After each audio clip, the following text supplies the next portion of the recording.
Tudo bem com você? Seja bem-vindo e bem-vinda ao canal Vocacionados. Eu sou Marciel Farias e hoje nós vamos estudar um pouquinho sobre um chamado muito especial, que é de levar luz às grandes cidades e às pequenas também.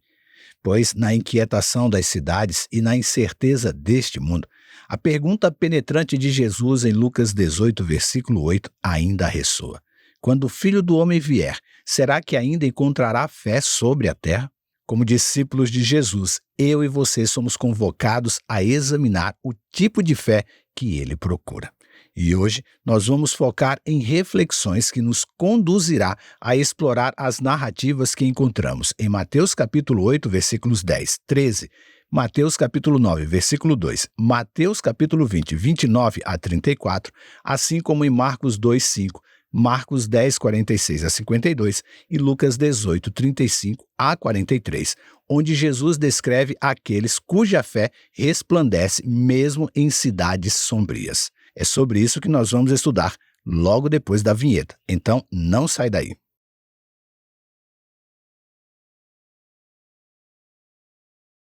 Eu estou muito feliz em saber que você voltou ao canal Vocacionados hoje para seguirmos estudando a Palavra de Deus. Mas eu preciso perguntar a você, você já se inscreveu em nosso canal? Já deixou o curtir, o joinha no vídeo de hoje? Se você ainda não fez isso, faz isso agora, se inscreve no canal, habilita as notificações, que é o sininho que está aqui embaixo também, deixa o curtir, comenta, compartilha em suas redes sociais, faz com que outras pessoas conheçam um pouquinho da Palavra de Deus.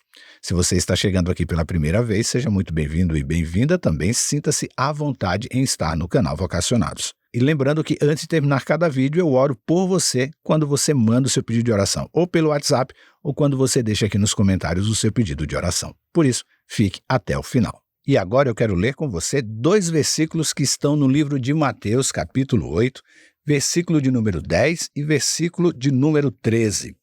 A Bíblia diz assim: Ao ouvir isso, Jesus ficou admirado e disse aos que o acompanhavam: Em verdade lhes digo que nem mesmo em Israel encontrei fé como esta.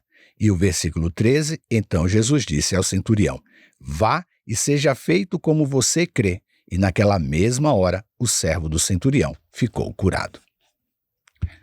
Quando eu e você mergulhamos especificamente nesta passagem bíblica do centurião romano e em outras passagens que eu sugiro aqui que você leia para assim contextualizar melhor o estudo de hoje, é evidente que Jesus procurou dar destaque a pessoas cuja fé brilhou mesmo em meio às incertezas e incredulidades tão comuns em suas cidades.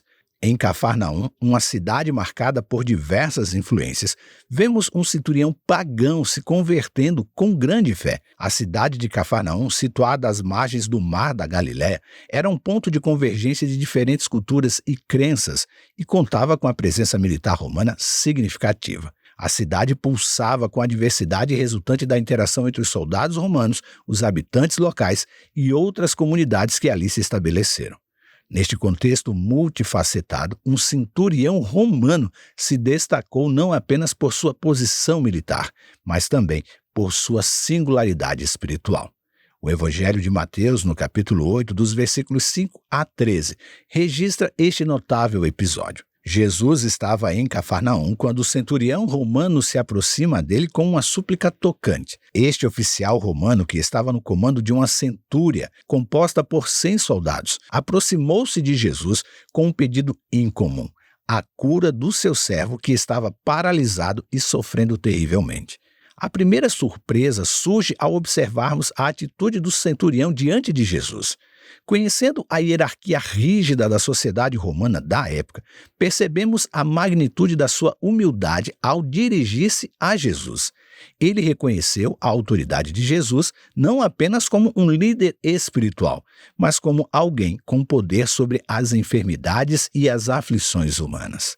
A fé do centurião se mostrou autêntica quando ele expressou: Senhor, eu não sou digno que entres debaixo do meu telhado, mas apenas diga uma palavra e o meu servo será curado. Essa declaração revela não apenas a confiança na capacidade de Jesus curar, mas também a sua profunda compreensão com quem ele de fato estava falando. O centurião compreendeu sim que a palavra de Jesus tinha poder para transformar e curar, mesmo à distância. Jesus ali, por sua vez, ficou admirado com a fé extraordinária daquele centurião. Ele elogiou a fé do centurião e afirmou: em verdade vos digo que nem mesmo em Israel achei fé como esta. Mateus 8:10. O centurião, que até aquele momento poderia ser um pagão, não só confiou no poder de Jesus para curar, mas também reconheceu a autoridade espiritual de Jesus sobre todas as coisas. Ele também compreendeu que Jesus não precisava estar fisicamente presente para operar milagres. Uma simples palavra do Messias era suficiente para transformar a situação do seu servo. E essa compreensão revela uma fé que enxergava que o poder de Jesus não encontrava limitações na cultura ou mesmo na religião. Quantas vezes eu e você ouvimos a voz de Deus e ainda assim derramamos em sua presença questionamentos que tentam colocar em xeque o poder de Jesus? E quer saber qual é o ensinamento que podemos tirar deste diálogo entre Jesus e o centurião sobre a fé? A verdade é que confiar na autoridade e no poder de Deus independe das circunstâncias. A fé do centurião não o prendeu nas barreiras culturais ou religiosas que poderiam ter sido obstáculos para muitos outros na sua época. A sua fé transcendeu todas as expectativas convencionais, abrindo assim caminho para a aceitação universal do amor de Deus. Além disso, o episódio ilustra a resposta imediata de Deus a uma fé autêntica. O servo do centurião foi curado na mesma hora em que Jesus proferiu as palavras: vai e como credes, seja feito. E naquela mesma hora, diz a Bíblia, o seu servo sarou. Esta rápida resposta demonstra a prontidão divina para atender à fé sincera, independentemente de quem a expressa. E eu aqui, na minha insignificância, crendo que Deus só ouve as minhas orações, porque eu faço parte de um ajuntamento de crentes que creem ser a igreja verdadeira de Deus. Então vem Jesus e responde imediatamente o pedido de um romano, opressor do povo de Israel e ainda por cima pagão. É hipocrisia que chama essa minha forma preconceituosa de pensar?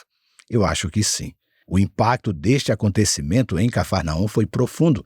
A notícia da cura milagrosa espalhou-se rapidamente, ecoando nos corações daqueles que testemunharam ou ouviram falar daquele evento. O testemunho do centurião, que até aquele momento poderia ter sido um pagão, convertido agora, torna-se um farol de esperança, convidando outros a reconhecerem a universalidade da mensagem de Jesus.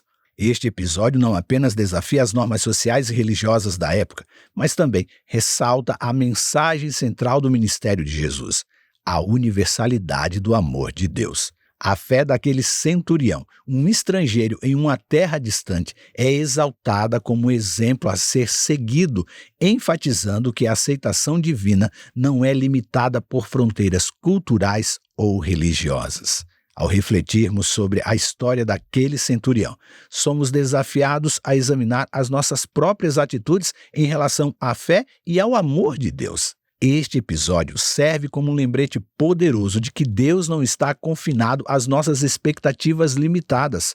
A graça divina transcende todas as barreiras que possamos erguer, convidando-nos a acolher a diversidade e a abraçar a fé autêntica onde quer que ela floresça. Outras histórias notáveis envolvem também aqueles 4 amigos cheios de fé que, em meio à aglomeração das pessoas, rasgaram um telhado para trazer o seu amigo paralítico à presença de Jesus, Mateus capítulo 9 e Marcos capítulo 2. Em Jericó, ficamos conhecendo a história de Bartimeu, um ex-cego cuja fé resplandeceu intensamente, atraindo a atenção do próprio Cristo, Marcos 10. E, no entanto, a surpresa surge quando observamos que, entre o povo de Deus, a fé muitas vezes vacila. Mesmo na cidade natal de Jesus, Nazaré, a incredulidade foi um fator limitante para o ministério de Cristo.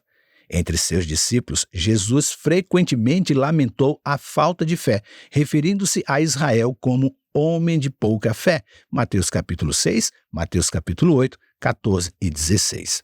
Em Mateus 17:17, Jesus exclamou: ó geração incrédula e perversa. Isso nos leva a uma importante lição sobre onde podemos encontrar a verdadeira fé. E, por favor, entenda algo muito importante.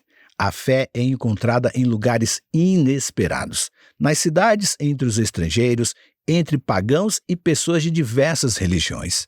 E Jesus nos desafia a entrar nas cidades, não com preconceitos, mas com uma busca ativa por aqueles que, quando confrontados com a verdade, responderão com uma fé salvadora em Jesus Cristo. O desafio é claro: rogar por mais fé. Você entendeu? O desafio é claro: rogar por mais fé. Mas não uma fé superficial, mas sim uma fé que resplandeça como uma luz nas cidades escuras do mundo. Essa fé nos impulsiona a compartilhar o amor de Cristo com aqueles que estão próximos e também distantes. É um chamado para iluminar as trevas com a esperança que só a fé em Jesus pode proporcionar. Além do desafio de rogar por mais fé, eu e você também somos chamados a desafiar a nós mesmos, refletindo sobre como conhecemos a Jesus e as preciosas mensagens das Escrituras. Este desafio prático nos convida a mergulhar profundamente em nossa experiência espiritual, identificar bênçãos específicas e reconhecer como estas bênçãos podem ser compartilhadas com outros, nos tornando assim não apenas receptores, mas também agentes ativos da fé que resplandece nas cidades e além. Pense nisso, leia sua Bíblia, resplandeça a fé em Jesus e que Ele nos abençoe. E agora chegou o nosso momento de oração. E no momento de oração de hoje nós vamos orar pela Sílvia, ela que tem crises de asma e sofre com arritmia cardíaca. Ela precisa muito das orações. E nós vamos orar por ela e também pelo netinho de 7 anos que também sofre com problemas de saúde. Também vamos orar, mas desta vez agradecendo pela Adriana Santana, da cidade de Vila Velha, no Espírito Santo. Nós oramos aqui por ela quando ela estava com infecções e, graças a Deus, hoje ela está curada. E ela diz que foi graças à oração que Deus operou em sua vida. E ela pede que a gente continue orando, porque ela vai continuar orando aqui pelo canal Vocacionados. Você pode participar comigo deste momento de oração? Então feche seus olhos e ore comigo. Pai amado que estás nos céus, muito obrigado pelo dia, pela vida, pelo teu cuidado, proteção e salvação e perdão dos pecados. Obrigado a Deus pela vida da Sílvia. Ela pede oração porque ela está sofrendo com problemas de saúde. Ela sofre com asma e também com arritmia cardíaca. Ela também pede pelo seu netinho de 7 anos. Por isso, ó Deus, visite a vida e a casa da Sílvia. Cuide dela, cuide da sua saúde, cuide da saúde do seu neto, cuide de todos os seus queridos e queridas. E de uma forma especial também, ó Deus, nós estamos agradecendo pela vida da Adriana Santana. Ela estava sofrendo com infecções, mas graças ao teu poder, à intervenção de médicos e o seu cuidado de cumprir fielmente aquilo que lhe era pedido pelos médicos, hoje ela está curada. E ela pede oração, porque ela também precisa e também quer agradecer por cada um que orou por ela. Ó Deus, muito obrigado por tuas intervenções. Muito obrigado por teus milagres. Muito obrigado por teu cuidado. Muito obrigado por tua salvação. Ó Deus, visita de uma forma muito especial também a casa da Adriana e todos os seus queridos, assim como pedimos para que o Senhor visite a vida e a família da Sílvia. Vem também visitar a cada um dos internautas que participa deste nosso momento de oração. Ó Deus, cuida de nós, cuida aqui do canal, cuida de todos os projetos. Nós não temos méritos para te pedir, mas agradecidos estamos e rogamos por teu cuidado, teu carinho e proteção. E em nome de Jesus te oramos. Amém. Muito obrigado por você ter participado conosco deste nosso momento de oração. Volte aqui amanhã para juntos continuarmos estudando um pouquinho da palavra de Deus. E lembre-se, você é participante da vocação celestial para ir ao mundo, pregando o evangelho da salvação a toda criatura. Que Deus te abençoe e até amanhã.